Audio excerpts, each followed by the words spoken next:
Olá, tudo bem? Vamos para mais uma aula de Química. Hoje nós vamos estudar dois fenômenos que são diferentes e a partir daí nós vamos usar os termos da forma como a gente aprender aqui, tá? Que são as transformações físicas e as transformações químicas, ou os fenômenos físicos e fenômenos químicos. Eu vou... continuamos usando o livro de Química, parte 1, estamos na página 28, tá? Gostei muito dos feedbacks que vocês me deram na semana passada, porém, muitos ainda não me deram. Então, por favor, seja de forma individual, seja por e-mail, seja lá no fórum, como você quiser, traga aí uma orientação para mim, como você está vendo essas videoaulas. Eu estou conseguindo explicar direitinho, eu estou sendo útil para o seu aprendizado, poderia explicar de uma outra forma, tem alguma coisa que não ficou claro, que você precisa que eu explique novamente. Eu espero fazer da melhor forma possível o trabalho e seria muito bacana se você pudesse trazer o seu feedback para eu melhorar o meu trabalho, tá bom? Então, o mensageiro também é uma grande ferramenta aí para a gente conversar, tá bom? Inclusive outras questões de orientação, se você precisar de alguma orientação de estudo, enfim, eu estou à disposição, conte comigo sempre, tá bom? Bom, eu estava falando das transformações químicas e das transformações físicas, né? Na aula de Química é importante a gente separar então esses dois tipos de transformação. As transformações químicas, elas são aquelas... É muito curta essa aula, é muito simples essa aula.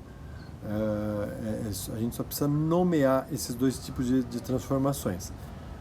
E aí as transformações, depois na física o professor vai destrinchar uma série de transformações físicas com vocês.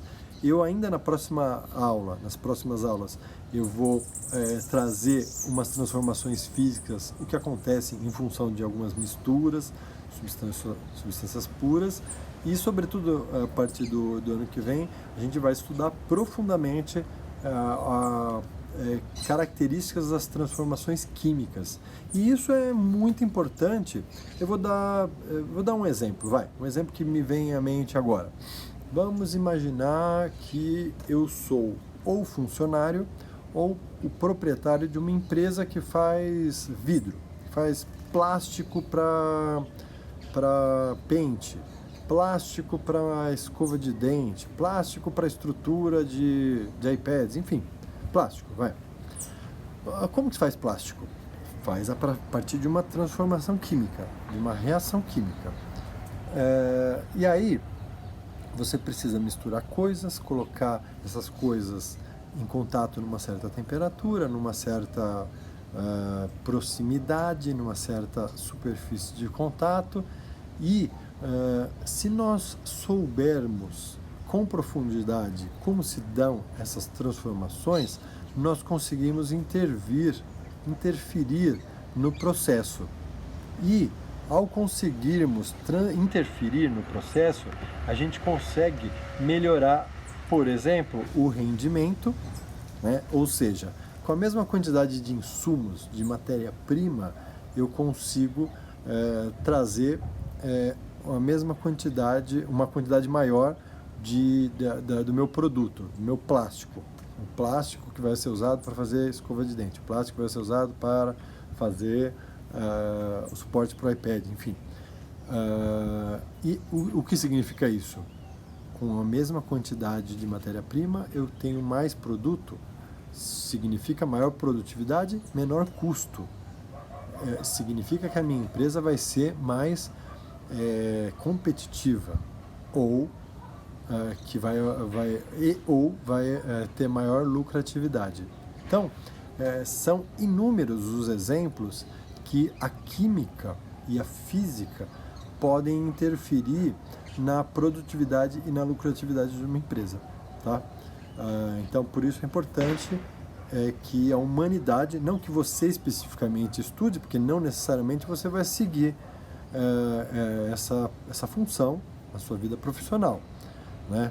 Mas é importante que a humanidade conheça esse assunto para que consiga interferir nesses processos e ter melhor rendimento, né? Então, caso seja o seu caso, você vai usar no futuro para esse tipo entre outras coisas, para esse tipo de situação, tá? Bom, então vamos falar das transformações químicas. As transformações químicas, nós usamos, o termo que nós usamos no dia a dia são reações químicas, propriamente dito, tá? Lá na biologia a gente usa reações bioquímicas, reações biológicas, né? E o que são essas reações? O que define uma reação dessa? Uma reação, existem algumas formas diferentes de definir, mas um jeito mais simples as reações químicas são aquelas que formam substâncias novas, produtos novos, materiais novos. Você tinha alguns materiais e esses materiais vão ser formados esses materiais vão ser formados com outras características, novos materiais. Vou dar um exemplo. Quando eu pego um pedaço de papel, que material que eu tenho ali? Papel. Muito bem. Se eu queimar esse papel, o que eu vou formar? Eu vou formar os gases que estão saindo, que a gente nunca pode esquecer, os gases estão saindo, mais a cinza. Repara que esse produto novo é uma substância totalmente diferente. Tanto os gases como a cinza são produtos totalmente diferentes do papel inicial, tá? Portanto, aí aconteceu uma transformação química ou uma reação química. Olha esse outro exemplo. Se eu deixar um monte de prego na água, o que vai acontecer? Prego metálico de ferro. Eles vão enferrujar. O processo, o ferro, reagiu com oxigênio e com água e formando um novo produto, uma nova substância formada ferrugem, tá? Popularmente ferrugem. Tá? Olha esse outro exemplo. Ovo. O ovo, quando você joga ele na frigideira, ele tem uma propriedade, uma composição. Após o momento de você fritar o ovo, ele passa a ter uma nova composição. Tá? Então houve ali uma reação química. Tá? Além disso, o bolo, quando você faz o bolo, e aliás o bolo ele vai nos acompanhar em aulas de primeiro ano, quando eu estiver dando aula sobre estequiometria, sobre Lavoisier, sobre Proust, ele vai nos acompanhar muitas vezes, porque o bolo é uma reação química clara, assim, um grande exemplo de reação química em vários aspectos, né? Quando você mistura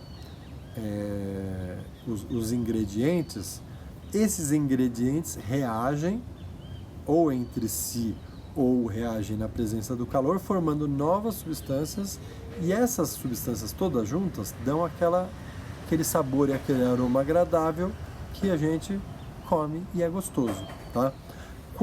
Só uma palhinha do que eu vou falar mais pra frente, quando eu for falar de lei de Proust, Lavoisier, quando você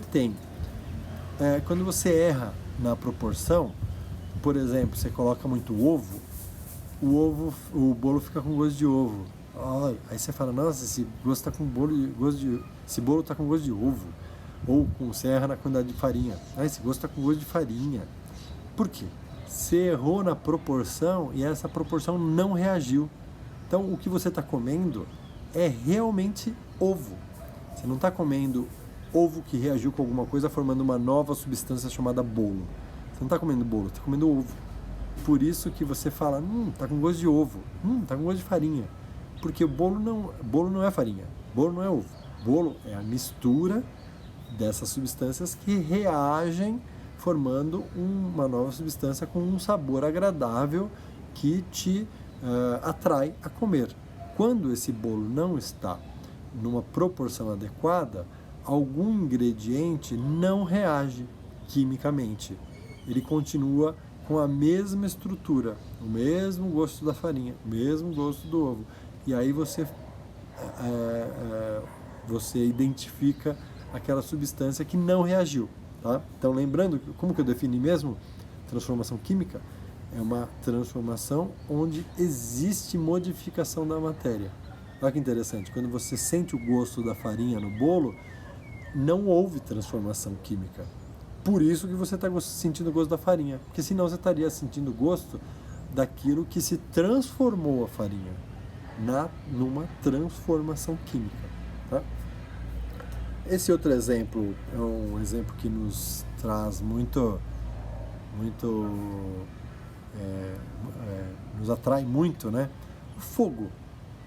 O fogo, quando eu estou queimando alguma coisa, o fogo é uma reação, uma consequência de um fenômeno químico que está acontecendo. Então, se eu estiver queimando papel, se eu estiver queimando vela, está acontecendo um fenômeno químico. Daqui a pouco eu vou falar da vela. E as transformações físicas? Transformações físicas, elas acontecem o inverso das transformações químicas, né? Transformações físicas, elas não têm uma mudança no material inicial. Então, eu vou dar um exemplo. Olha esse gelo derretendo. Quando o gelo está derretendo, o que está acontecendo? É a água no estado sólido, né, que está passando para o estado líquido. A água está deixando de ser água? Não. Inclusive, eu consigo até congelar novamente, né? Apesar da definição correta não é essa de conseguir fazer novamente, mas eu consigo congelar novamente a água, porque a água continua sendo H2O. Né? Não houve modificação da matéria.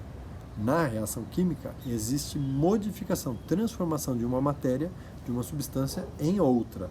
Nesse caso, da água, não existe modificação da matéria. Tá? Da transformação física não existe modificação da matéria. A matéria continua sendo a mesma. Então, o primeiro exemplo que eu dou é a água, ou gelo derretendo, tá? Transformando de água em estado sólido para água em estado líquido. Um outro exemplo é a água vaporizando, né? Água fervendo, né? Outro exemplo, que esse é muito gostoso de se ver, que é o gelo seco, né? Gelo seco sublimando, ele passa do estado sólido para o estado gasoso diretamente, mas ele continua sendo dióxido de carbono, CO2. CO2, seja ele naquela pedrinha branca, ou seja ele no gás que sai na atmosfera, tá?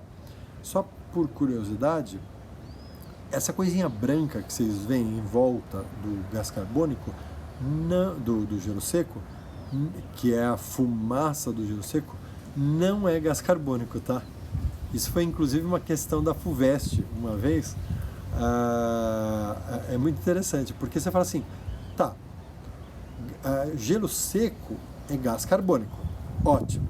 Gás carbônico no estado sólido, ótimo. E aí o gás carbônico no estado sólido passa para o estado gasoso, muito legal. Peraí, gás carbônico é branco? Eu emito o gás carbônico pela boca quando eu expiro, né? Não saiu nada branco, né? Então era essa a pergunta, em outras palavras, né? O que está acontecendo no gelo seco para ficar tudo branco? Né? O gás carbônico de lá é branco? Não. É porque o que acontece?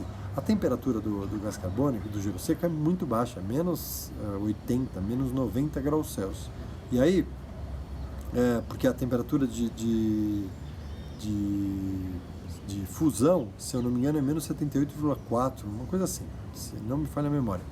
Então é uma temperatura muito baixa. O que acontece? O gás carbônico que sai muito gelado, e aí ele sai condensando toda a água que está no ar. Então aquele branquinho que você vê é como se fosse uma nuvem, são gotículas de água do ar que estão em volta daquela fumaça gelada, estão condensando. É o mesmo fenômeno de você abrir a porta do freezer e vir aquela fumacinha branca. Na verdade, aquilo são pequenas gotas de água que estão condensando. Nosso bate-papo do começo do ano, né? Ainda nas aulas presenciais. Bom, outro fenômeno que eu posso falar sobre fenômeno físico é eu cortando ou eu rasgando um papel. O papel continua sendo papel, eu só estou dividindo ele ao meio, tá? E um outro ainda é eu amassando um papel, ou eu amassando uma lata, enfim, né? Um papel amassado, ele continua sendo um papel, ele continua tendo a mesma composição química, tá? Então é isso. A aula de hoje é muito simples, a distinção do fenômeno químico para o fenômeno físico, das reações químicas para os fenômenos físicos, tá? Fenômeno químico, existe alteração na estrutura da matéria, uma substância se transforma em outra, fenômeno químico, reação química, tá? E os fenômenos físicos não existe essa alteração, tá? Eu deixei alguns exercícios para vocês fazerem é muito simples o assunto, mais para a gente ter essa linguagem, tá? Espero que é bom até para vocês aproveitarem, que vocês estão em período de avaliação, né? Vocês não terem uma aula muito densa. Bom, espero que ter sido útil para vocês hoje. Aproveita e vai lá, faça uma avaliação aí de como tem sido as aulas de Química, para me ajudar a ser melhor para vocês, tá bom? Tenham uma boa semana, façam as atividades, estou à disposição para esclarecer todas as dúvidas. Vocês vão gostar muito da prova, a prova está muito boa, se vocês acompanharam as aulas aqui, vocês podem assisti-las novamente, estão todas aí à disposição, fizeram as atividades, mesmo que tiveram alguma dúvida, uma ou outra, vocês vão ter muita facilidade com as provas, tá? Então, eu espero ter sido útil, tenham uma boa semana, façam as atividades. Essa aula foi gravada com muito amor, com muito carinho e com muito respeito. Até logo!